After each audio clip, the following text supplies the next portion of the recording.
This is Tyler. Welcome back. I'm glad you're here. Thanks for joining me on this journey and adventure. In episode 6, we explored personality traits and intelligence as the foundation of how we engage with the world. Your IQ and Big Five traits shape your natural inclinations, but they don't determine your values or moral compass. We ended with the call to voluntarily choosing to carry your cross, reinforcing that self awareness isn't enough. You must consciously choose to act in alignment with a meaningful structure. And hopefully that aligns with our other episodes as we continue to craft the narrative. In this episode, we're going to explore while personality provides the framework, virtues and values are what dictate the direction you take within that framework. And is there a hierarchy of values that guides your life? Well, we're going to explore that and show that there absolutely is a hierarchy and that you choose that hierarchy. Either you choose it or the world chooses it for you. And we're going to explore how to build moral character, especially in a world where values are fragmented and different across societies. What does sacrifice have to do with building our values and virtues? We're going to explore that more. Who are our role models and why should they represent sacrifice? We'll touch on that briefly. And then we're going to explore all these concepts and hopefully not run over time. In fact, this episode might get broken into two. I'm not 100% certain, but we'll see how it goes. So, what are values and virtues? At their core, values and virtues define how we navigate life.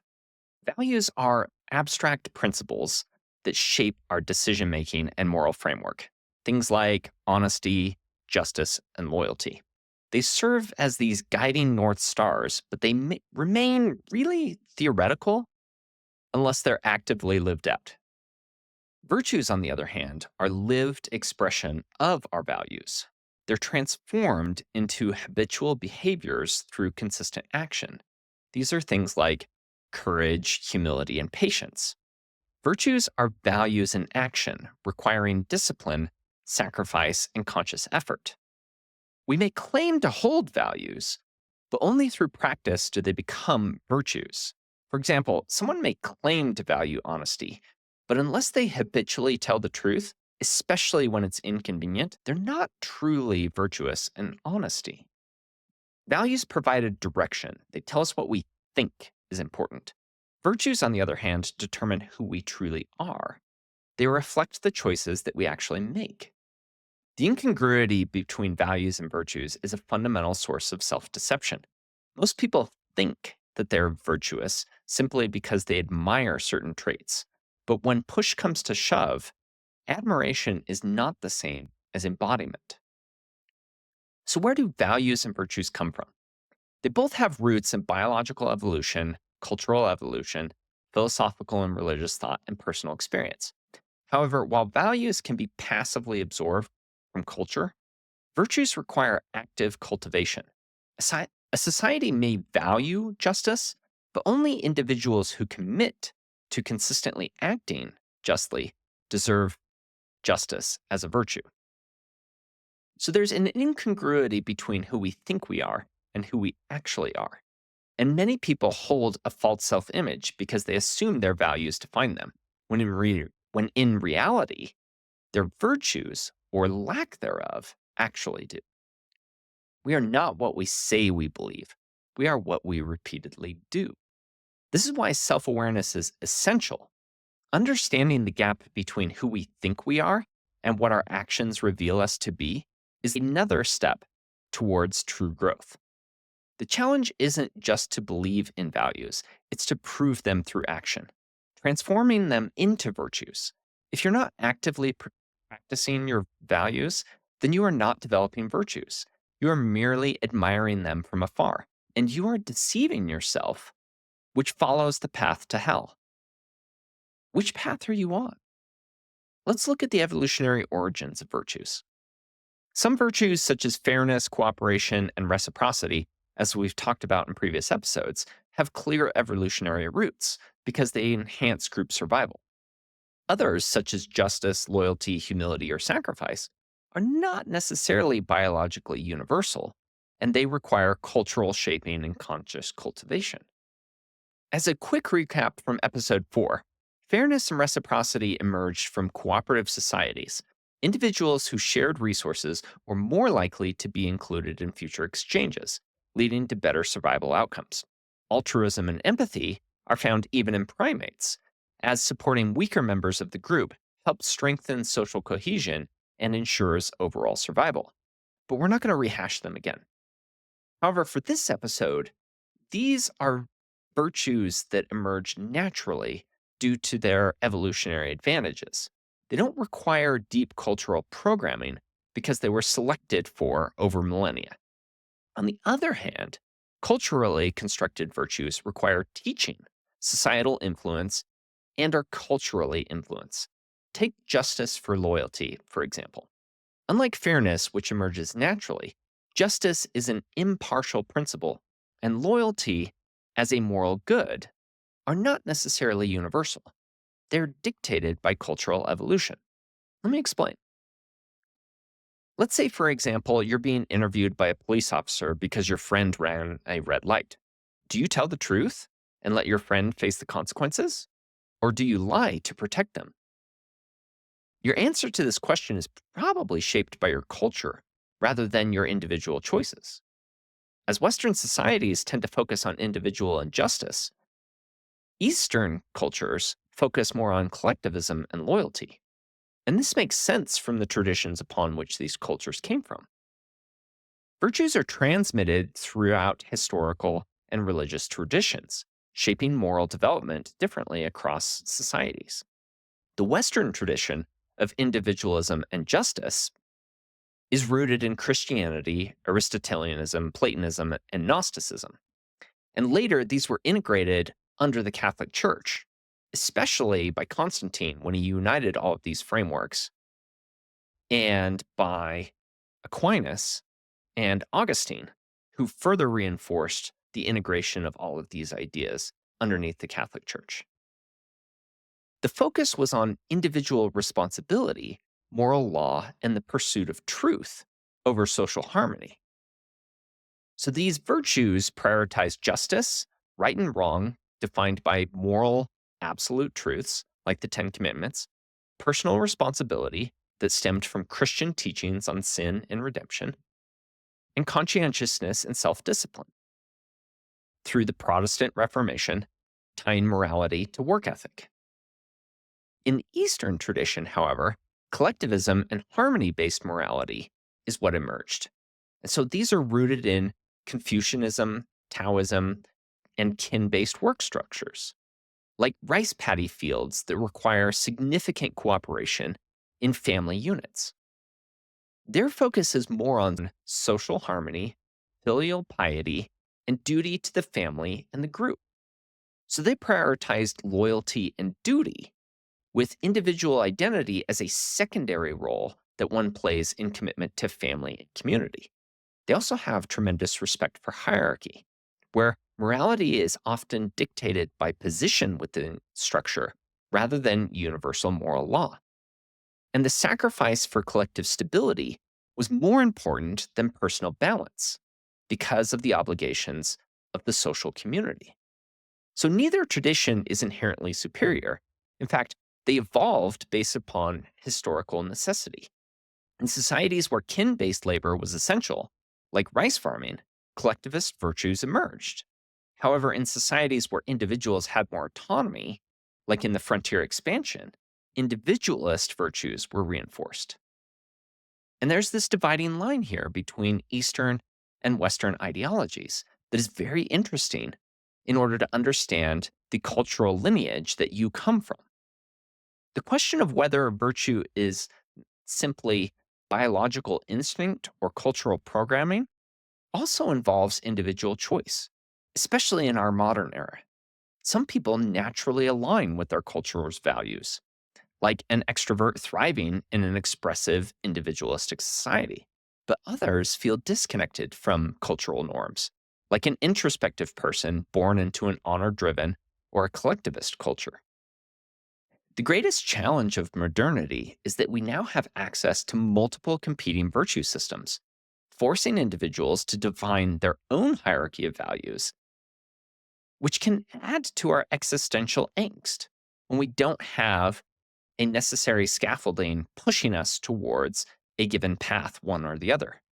And so while it encourages freedom of choice, it also adds to it a burden of anxiety of, have I made the right choice? For instance, a first generation immigrant raised in a collectivist family, but living in individualist society, is probably going to struggle between prioritizing loyalty to family versus pursuing personal ambition. Or a highly conscientious worker in a low conscientious social environment, like a corrupt industry, might face moral dilemmas about integrity versus career advancement. This is where philosophy, personal reflection, and self awareness become essential. Without clarity on your own value hierarchy, you're going to be pulled in conflicting directions. What is your value hierarchy? To really fully understand how Western values evolved into individualism, justice, and meritocracy, we have to go back to the structure of the ancient city and how it's deeply embedded in kin based networks shaped its virtue systems. Unlike modern societies that prioritize personal identity, personal responsibility, and universal moral law, the ancient city was a closed hierarchical system in which family, lineage, and tribal loyalty dictated every aspect of life. In the ancient city, loyalty to the kin group was everything. It was the social order, built on the worst aspects of fascism with strict control and no individual autonomy, and communism, complete subjugation of personal ambition for the collective good. It was literally the worst of both systems. The foundational structures of these societies were ancient worship, a system in which family lineage determined your place in life, your obligations, and your moral responsibilities, with the hearth at the center of the city representing the essence of the lineage that led to the success of the ancient city. Laws were not universal but dictated by family ties. Justice wasn't based on impartial principles, but on social hierarchy and duty to one's clan. Economic and social mobility were non existent. People were locked into their lineage's role. A blacksmith's son would be a blacksmith, and a farmer's son would be a farmer. The community provided safety, but at the cost of freedom. Every decision was made to serve the family or the tribe, not individual ambition or personal morality. This was a system that worked for thousands of years because survival depended upon kin based cooperation. But this structure also stifled innovation, discouraged meritocracy, and prevented people from forming relationships outside of their immediate bloodline. It was a terrible place to live, but it was successful because it ensured survival and the passing of genes to the next generation. So, how did this change in the Western tradition? One of the most radical shifts that developed was the development of Western values and virtues, and that was driven by the Catholic Church during the early Middle Ages. Unlike most major religions, Catholicism actively broke up kin based loyalty structures and replaced them with moral universalism. This is the idea that moral law applies to all people equally, regardless of lineage, tribe, or social class. The church banned cousin marriage, weakening the extended kin network that had reinforced tight familial bonds. It discouraged polygamy, reducing the dominance of powerful elderly family lines and enabling a more nuclear and monogamous family structure. It created legal frameworks that protected individuals from family control, giving people more autonomy in marriage, work, and economic life. By breaking apart these large kin based systems, the Catholic Church paved the way for the nuclear family, independent moral agency, and merit based social mobility. As kin based loyalties weakened, new economic and social structures emerged that encouraged cooperation beyond blood ties. Guilds, like early professional organizations, replaced tribal hierarchies, forcing individuals to collaborate with strangers based on skill rather than family loyalty. In the ancient city, trust was only extended to one's blood relatives.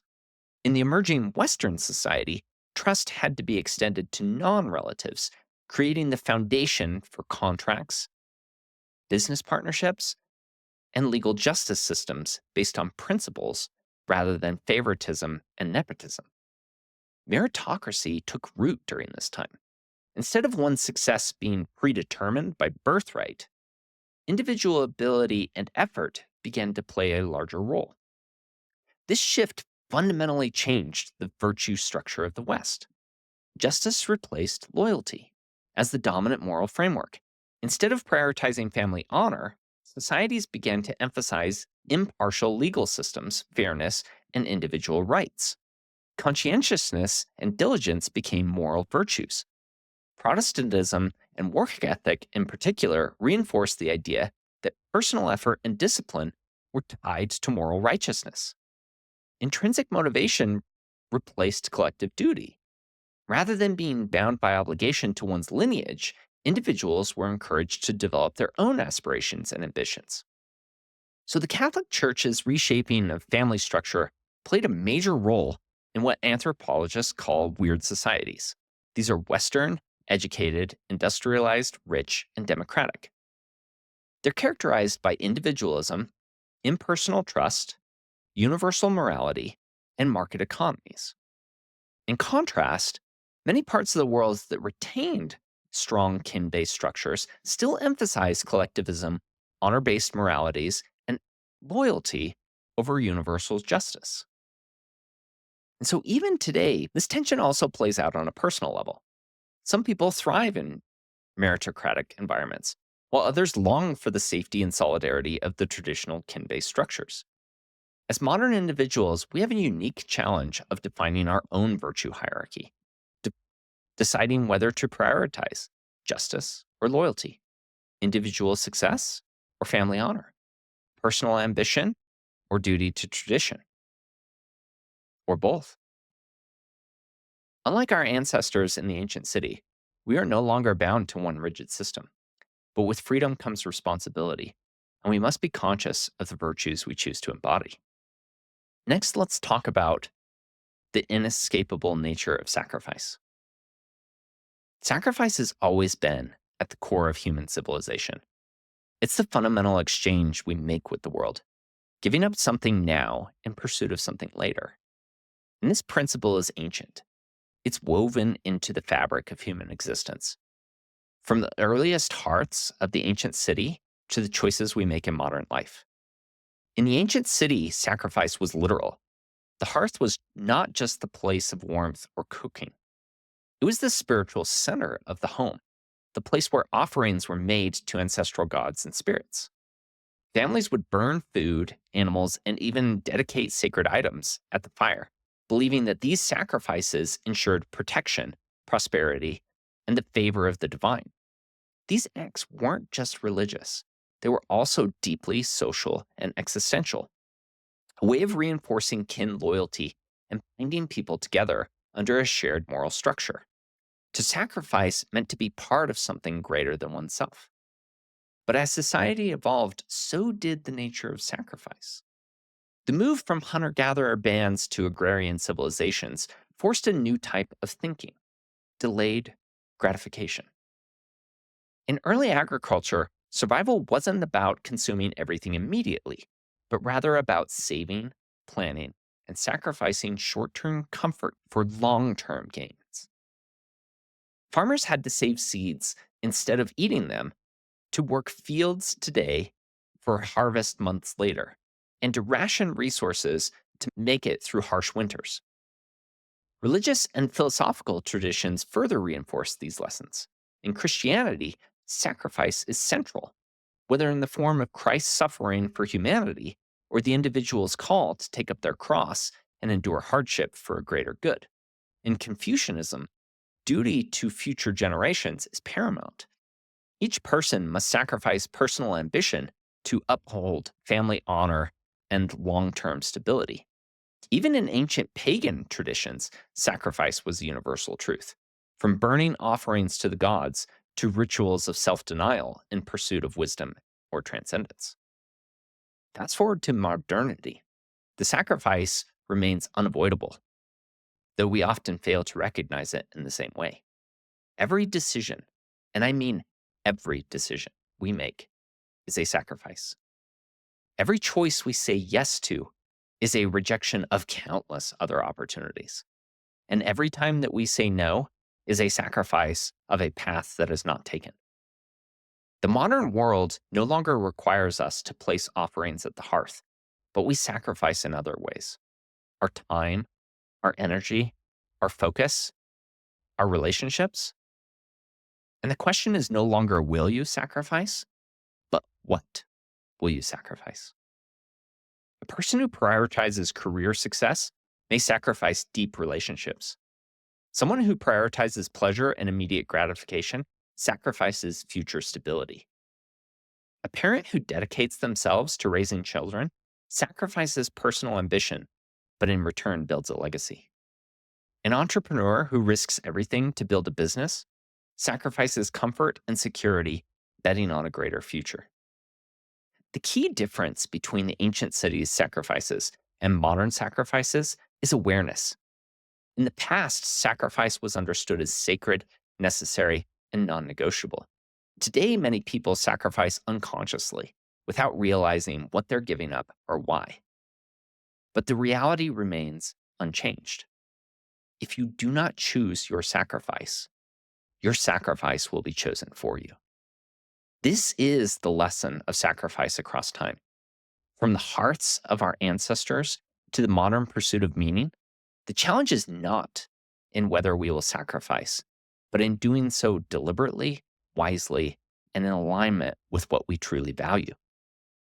In our modern era of abundance and convenience, the concept of sacrifice often feels foreign or outdated, but this is an illusion. Sacrifice is as relevant today as it was in the days of hunter gatherers, agrarian societies, and the biblical traditions that sought to teach people how to think about trade offs, responsibility, and the long game of human flourishing. So let's take a look at some really interesting examples of sacrifice. Now, I love the Bible. The Bible is this rich source of all kinds of interesting narratives. And the Bible is filled with narratives of sacrifice, each reinforcing different aspects of delayed gratification, responsibility, and transformation. These stories are not relics of the past, they are psychological and moral blueprints for how we still navigate choices today. But we need to interpret them with modern stories and modern lenses rather than looking at them as archaic relics of the past. And as we've talked about before, due to the Lindy effect, the Bible is the most popular book of history. We would be wise to look at it as an example of wisdom rather than just discarding it and saying these trite stories are no longer applicable. Let's focus on our first story. Cain and Abel, or the sacrifice that matters.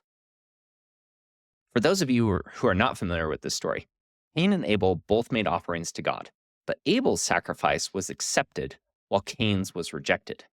Abel offered his best, the firstborn of his flock, symbolizing the best of what he had. Cain, in contrast, gave an inferior offering, something less costly or less meaningful. Cain's rejection led him to resentment, bitterness, and ultimately murder, a foreshadowing of what happens when we refuse to make meaningful sacrifices in our lives. If you sacrifice half heartedly, life will reject your offering.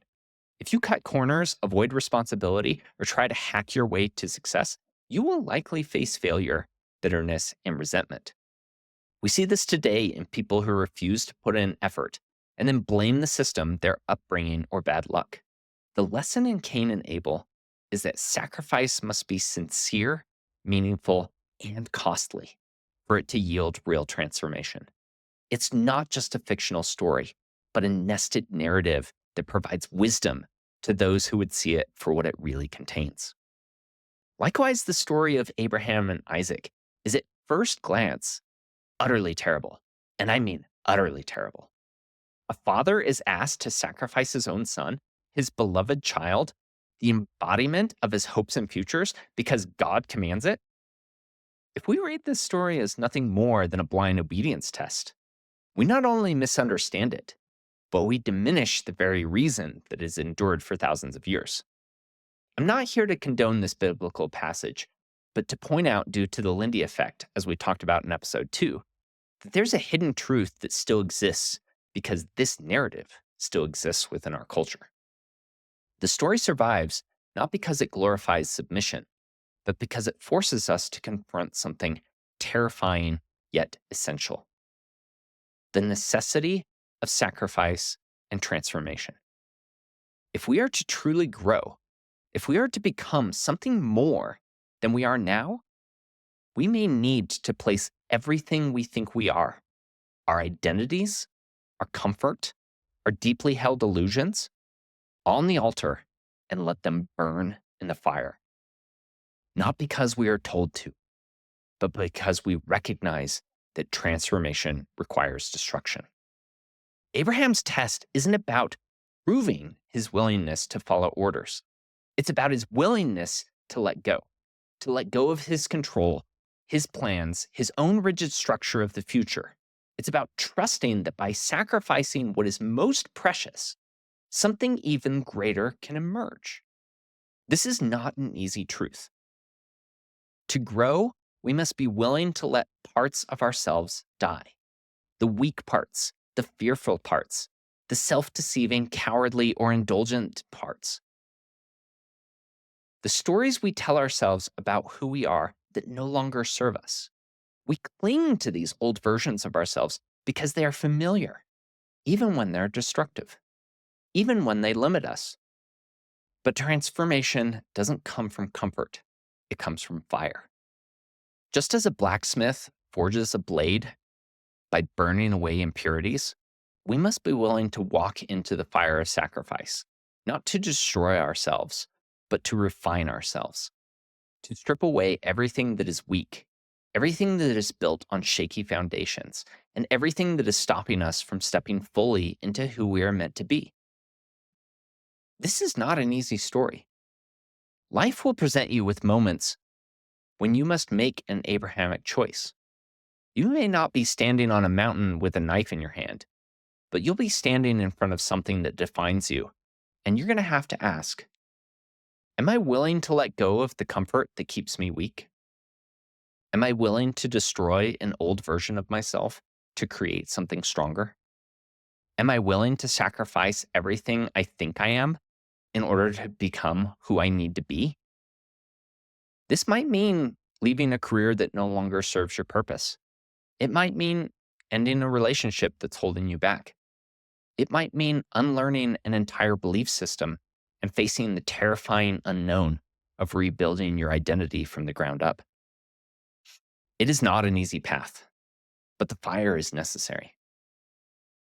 Because on one side of the fire, if you survive it, it will allow you to burn away what is false.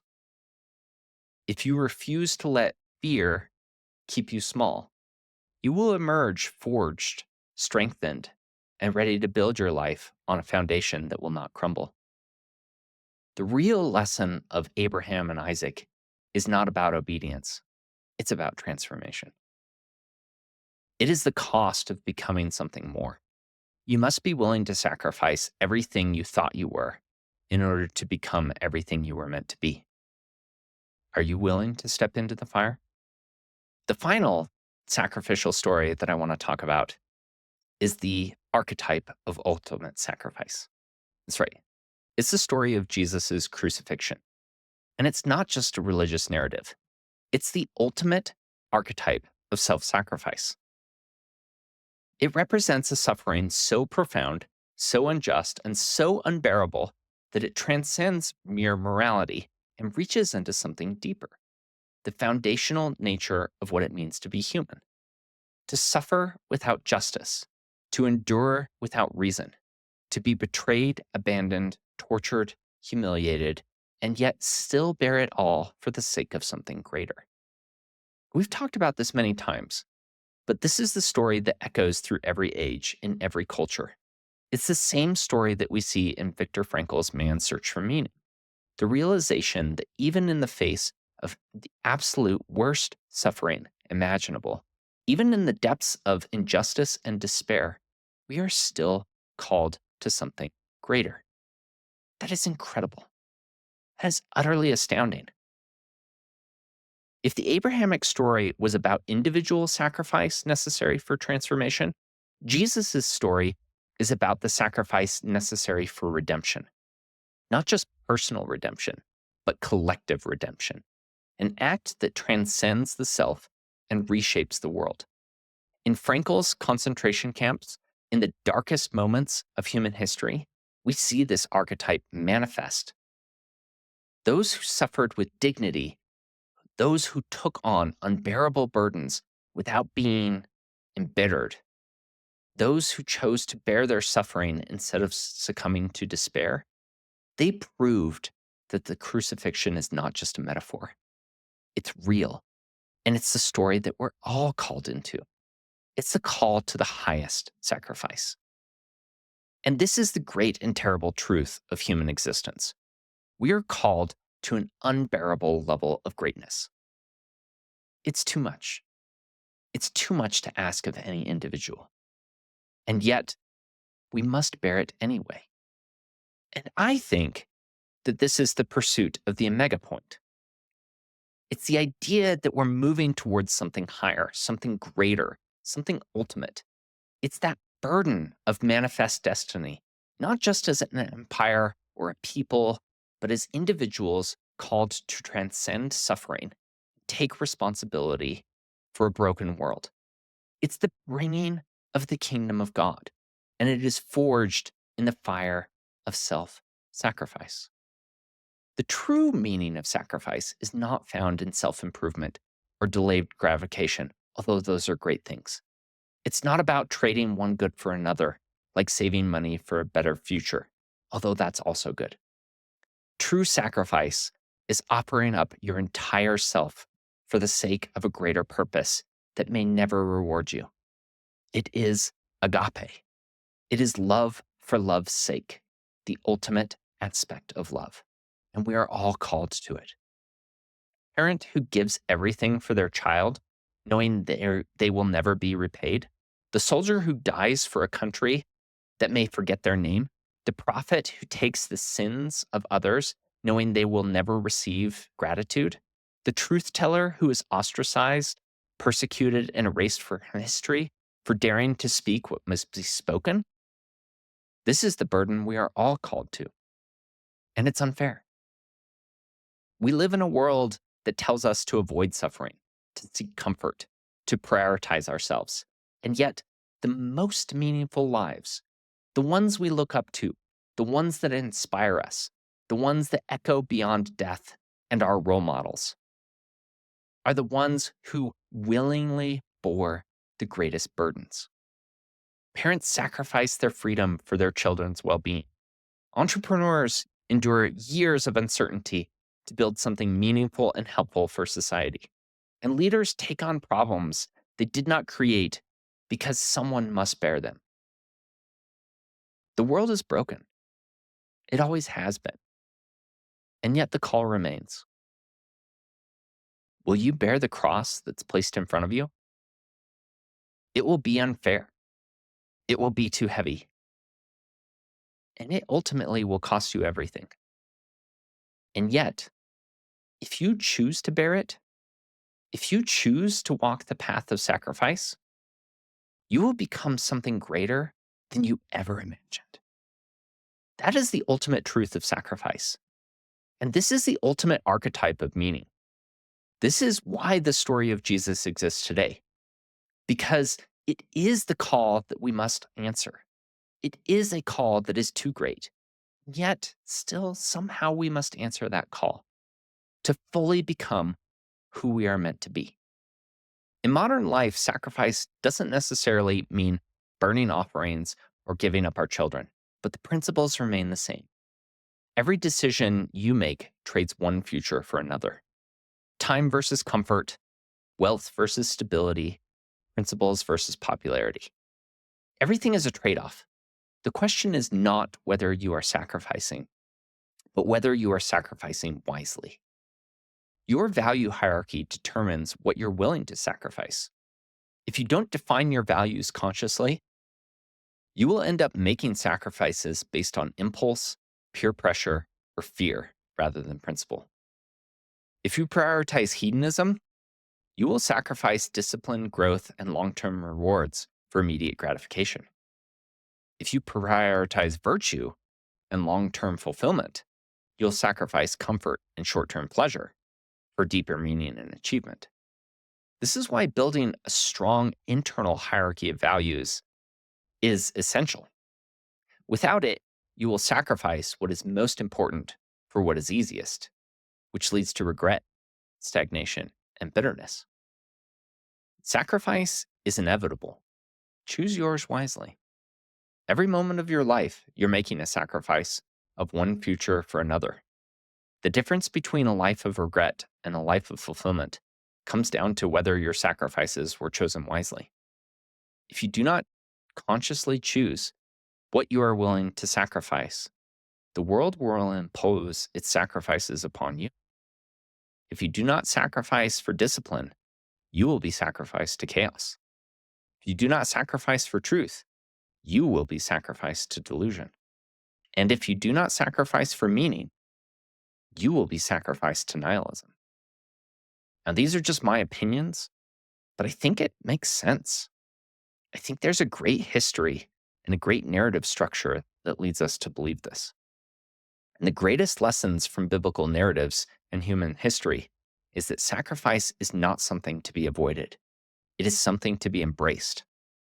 The question is, are you sacrificing for something that is truly worth it? Every virtue requires sacrifice. You don't develop courage without risking comfort. You don't develop integrity without choosing truth over short-term gain. And you don't achieve mastery without giving up ease and distraction. But sacrifice isn't just a moral or a biblical concept. It's culturally enforced necessity. So let's bring it full circle. Human progress is built on delayed rewards, the ability to forego immediate pleasure for greater future benefits. That's what separates societies who thrive from those who flounder. Human gatherer societies focused on immediate return, kill the animal, eat today, move on. Minimal long-term planning other than banding together with other tribes in order to share resources. Agrarian societies required more delayed gratification, planting crops, tending fields, waiting for months to reap the rewards. This demanded trust, patience, and responsibility. Modern societies require an even greater ability to sacrifice short-term desires for long-term success, education, financial planning, and skill mastery. This is why sacrifice is not just a cultural idea. It's hardwired into cultural survival.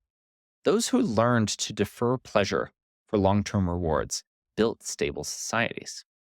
I'm not saying that hunter-gatherer societies or agrarian societies were great. And I'm not saying that agrarian societies were better than hunter-gatherer societies. In fact, there is much to be said about how hunter-gatherer societies are actually closer to our natural ability to operate within a tribe. But I am saying that sacrifice is required for a life well lived. People who consistently sacrifice for others become more trusted and respected. Throughout history, the leaders who bore the burdens, who are willing to take on responsibility and endure suffering for the greater good, they rose to prominence. The warrior who risks himself for the tribe is revered. The elder who sacrifices for the young ensures survival. The parent who sacrifices their own comfort for their child's well-being is honored. This is why we instinctively admire those who sacrifice and despise those who take without giving.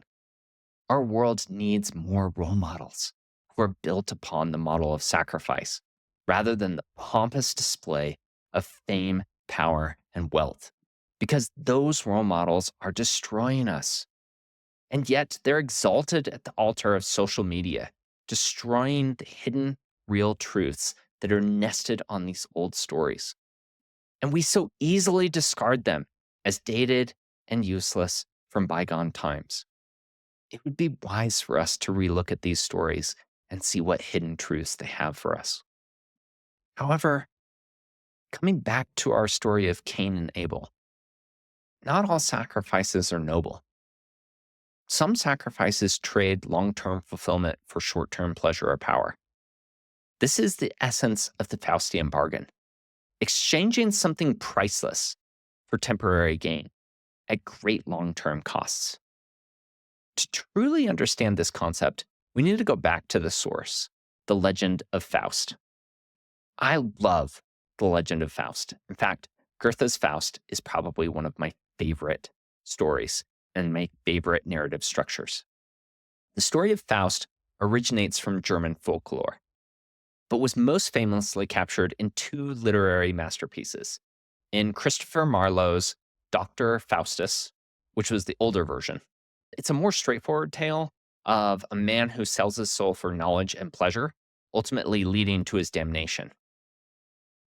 But my favorite version is Johann Wolfgang's Goethe's Faust, a more philosophical and nuanced take on the myth, where Faust's pursuit of meaning and experience redeems him in the end rather than damning him.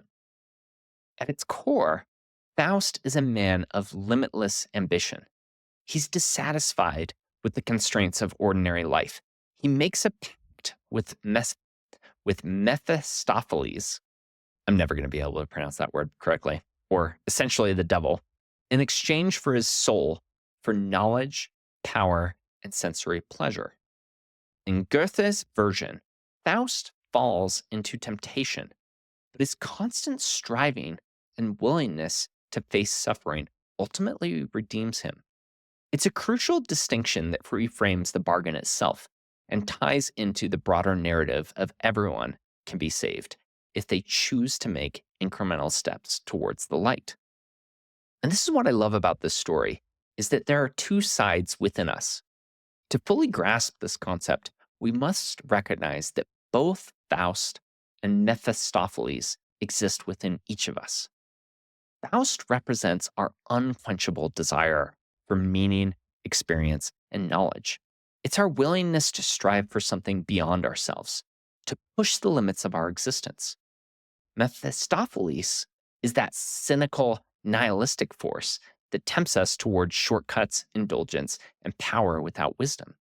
The Faustian struggle is not external, it's internal. We have a Faust inside of us, the path that yearns for more.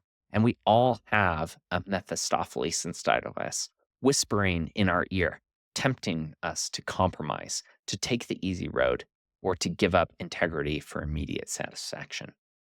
And that is what makes this legend so timeless, because it is a universal human conflict. And there's a hidden truth in it, which is that we must experience the worst to find the best. To truly experience the best parts of life, you must face, experience, and learn from the worst parts of life. Faust does not find meaning and comfort. He finds it by staring into the abyss, by confronting suffering, by experiencing both ecstasy and despair. It's only through struggle, through failure, through confronting the darkest aspects of his existence that he finds redemption and meaning. This is what makes Faust different from the typical morality play. It does not simply warn against ambition, nor does it blindly condemn temptation. Instead, it suggests that the path to transcendence runs through suffering, not around it. And this is where I really personally relate to Faust and Mephistopheles. Like Faust, I am driven by an insatiable need to understand the world, to explore and to experience. to never be satisfied with surface level existence. But within me, there's also Mephistopheles, the cynic, the nihilist, the one who whispers that nothing truly matters, that all meaning is an illusion. I have stared into the abyss of nihilism. I have looked at life and seen its absurdity. And yet, I continue to strive because that is what Faust does. And that is what we are all called to do in that greater narrative arc, that narrative arc of sacrifice. If we only chase pleasure and immediate gratification, we end up like Marlowe's Faust, damned by our indulgence, having traded everything for nothing of value. But if we struggle, suffer, and endure, if we continue to seek meaning in the face of absurdity, we find ourselves in Goethe's version. The story where redemption is possible, not through avoiding struggle, but by embracing it. This is the hidden truth in Faust. The real danger is not ambition itself, but abandoning responsibility for temporary pleasure. In our world today, Faustian bargains are everywhere. The temptation to trade away integrity, values, and long-term fulfillment for immediate rewards is constant in our society. Social media provides us instant gratification and instant validation, and its depth and superficiality are severely lacking. People chase likes, retweets, and viral fame, sacrificing meaningful relationships and genuine impact for fleeting attention. We see this in get-rich schemes. Instead of patiently building wealth through skill and discipline, many people chase quick money, crypto scams, gambling, or shady business deals. The illusion of success often collapses, leaving people worse off than they were before. Leaders who abandon their ethics to maintain influence, compromising truth for control, betray their ideals, and in the end, they lose both power and integrity and ultimately their souls in the process. There are so many leaders today who choose power over principle. We need to get back to statesmen versus politicians. Then there are those who sacrifice personal integrity versus ambition. The choice to take credits for someone else's work rather than staying true to moral principles exposes true character of the monster within. Those who choose narcissism and psychopathy may succeed in the short term, but in the long run, they lose themselves and any semblance of their value. So this is the crucial lesson. If you choose struggle over choosing shortcuts. In the Faustian bargain, it's seductive because it offers immediate rewards. But in the long run, it robs people of meaning, integrity, and true fulfillment. If you refuse to struggle, if you take that easy path, you'll lose everything that matters. But if you embrace suffering, if you face the worst parts of life head on, you will earn the right to experience the best parts of life. Now, this is not to say that you just cast aside and you just flippantly enter into suffering for suffering's sake. That's not what it is. And we're going to explore this later when we talk about wisdom. But it is true that you will suffer and that to choose your sacrifices and to choose the struggles that you face, that's the fundamental truth of Faust. And it's the truth that applies to every one of us. Will you take the shortcut and sell your soul for fleeting rewards? Or will you suffer, endure, and find meaning through that struggle?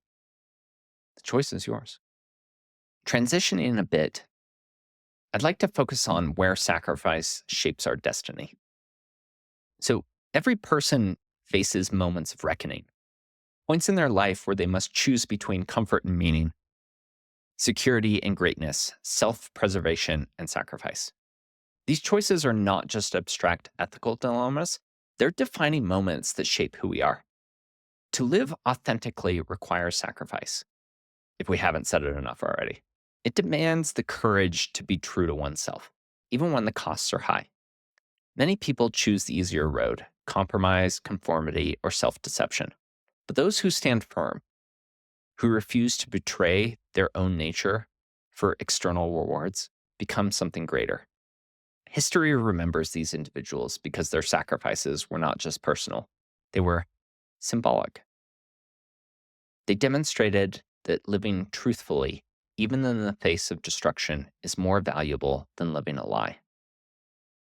A few figures embody this, but the one that I really want to explore is Socrates. Socrates is the father of Western philosophy, and he could have escaped death. All he had to do was renounce his teachings, apologize to the Athenian state, and to agree to be silent. But he refused. Why? Because to live in deception was worse than death. Socrates was accused of corrupting the youth and impiety, but his real crime was forcing people to question their own illusions.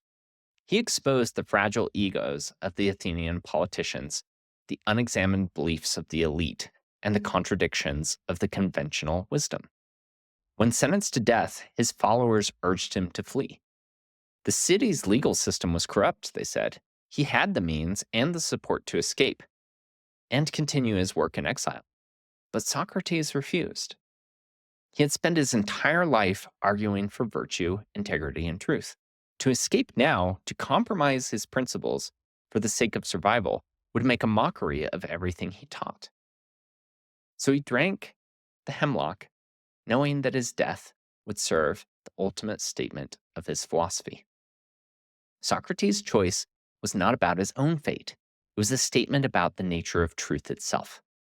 To betray your deepest convictions is worse than death. Socrates shows that the ultimate betrayal is not of others, but of oneself. If you compromise your principles, if you live in self deception, then you are already dead inside. A life of integrity is worth more than survival. Most people fear external threats, disapproval, exile, financial loss, or even death. But the real danger is self betrayal. To go against your nature, to suppress your deepest truths, is a slow poison, far worse than hemlock. It's the path that leads you to hell. It's the path that keeps you in hell. Truth seekers will always face persecution. Those who challenge comfort illusions are often seen as dangerous. Socrates was a threat because he forced people to see their own ignorance. Truth disrupts power structures, and every society punishes those who expose its hypocrisies. Socrates' death was not a failure, nor was it a martyrdom in the traditional sense.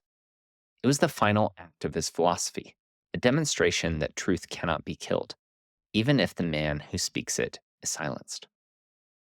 And so Socrates' sacrifice still resonates because we all face the same fundamental dilemma. Do you speak the truth, even when it might cost you your job, your relationships, or your reputation? It's okay if you don't. I know because I didn't for a long time. I needed to provide for my family and to make the necessary sacrifices to do so. But ultimately, that led me back to here, to attempt to show the world a new narrative, even if it goes against what everyone around me is claiming to be true. Do you pursue what's truly desirable? Or do you settle for comfort and the expected path? Do you stand by your principles? Or do you conform to avoid discomfort? To live authentically means risking rejection, loss, and suffering. But to betray yourself, to live in denial, in fear, or in silent obedience, is to erode your own soul. Socrates' lesson is clear. If you are not willing to sacrifice for your truth, then your truth is meaningless. But you don't need to sacrifice your truth just to be martyred. Don't be rash about which sacrifices you are called to, as it may not be the right time to pursue truth at the expense of everything else. But do understand, when your moment of reckoning comes, what will you choose? So let's close this out. At every crossroads, we face two choices: the path of comfort, ease, and stagnation, where no sacrifices are required, but no meaning is found, or the path of sacrifice, responsibility, and hardship, where something must be given up, but something far greater can be gained. You can't have everything. Everything is a trade off. The question isn't if you'll sacrifice, because you always will. The question is what you'll sacrifice and whether it's for something worthwhile or something that will ultimately betray you. We've explored the nature of virtues, the necessity of sacrifice, and the moments where life forces us to choose between comfort and pain. But understanding these ideas is not enough. They must be applied. This final section challenges you to take action, to examine your values honestly, and to make conscious choices about the sacrifices you're willing to make. And I don't say that lightly. And I don't mean it to be pedantic. And I don't mean it to be ivory tower based. But I do think it's true that values require a hierarchy, that not all values are equal, that some higher order values enable personal and societal growth. Things like courage, responsibility, wisdom, and integrity. Without prioritizing your values, you risk moral confusion, valuing comfort over truth, self preservation over duty, or pleasure over purpose. And I think that ultimately, if you don't choose that, you'll live a life where you regret later. And that life may lead to bitterness and resentment. And the antidote to that is recognizing that sacrifice is the currency of virtue. You don't become courageous without sacrificing. You don't become disciplined without sacrificing. You don't develop integrity without sacrificing. Every meaningful path demands a trade off. The question is whether you are consciously choosing what you are willing to sacrifice. Being true to yourself requires facing the fire. The modern world tempts us with the Faustian bargain, short-term reward that comes at the expense of long-term meaning. To live truthfully, you must be willing to let go of illusions, unlearn what is false, and forge yourself through difficulty. Your crucial choice defines you, what you stand for and what you let go of, and what you refuse to betray. So define your virtue hierarchy. What claims do you hold? What virtues do you practice? If you want, I've provided a link down below to some resources which will help establish and rank your guiding virtues and values. If there's incongruity between what you say you value and what your actions reveal, that's where your work begins. Identifying your next sacrifice. What do you cling to that's holding you back? Is it fear of failure that stops you from taking a necessary risk? Is it comfort that prevents you from developing discipline? Is it resentment that prevents you from letting go of a grudge? Pick a sacrifice, something you know you should release or endure, and commit to it, no matter how small. Positive momentum builds exponentially, but it needs to begin somewhere. And this may be incredibly painful. It may be so painful that you have to humble yourself to the simplest of tasks. And the world may be set against you. But there's one thing that's for sure. By choosing your sacrifices and overcoming your sacrifices, you will build that positive momentum that builds exponentially. And it will take you into the light. But you have to start at the bottom. Sometimes it's starting at the bottom that's the hardest, and just making that conscious choice to make a first step. Every first step will build courage, and every incremental step will build upon the last one. Next time, we're going to take a leap into the next logical step that says that if virtues and values shape how we act, then beliefs are going to shape how we see the world. What happens when your beliefs are wrong? How do you separate truth from illusion?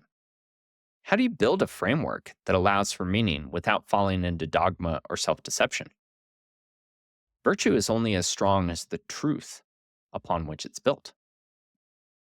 In our next episode, we're going to explore the power of belief, the consequences of falsehoods, and the pursuit of deep, transformative truths. You are what you believe. The question in the next episode is, are your beliefs leading you towards growth or are they keeping you shackled to an illusion? So, again, thanks for joining us. I'm glad you're here. I look forward to our next encounter.